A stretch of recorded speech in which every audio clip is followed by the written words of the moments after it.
Good evening everyone, কেমন আছে সবাই? সকাল সকালে স্নান করে ঠাকুর প্রণাম করে নিলাম।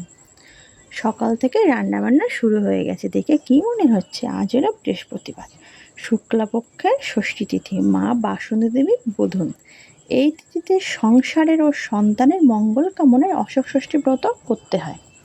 এই ব্রতের নিয়ম হলো 6টা চৈতে মুগ ডাল ও অশোক ফুল খেতে হয়। এখানে আমি 6টা চৈতে মুগ ডাল ও অশোক ফুলের 6টা কড়ি নিয়ে দুধ গঙ্গা জল দিয়ে খেয়েছি।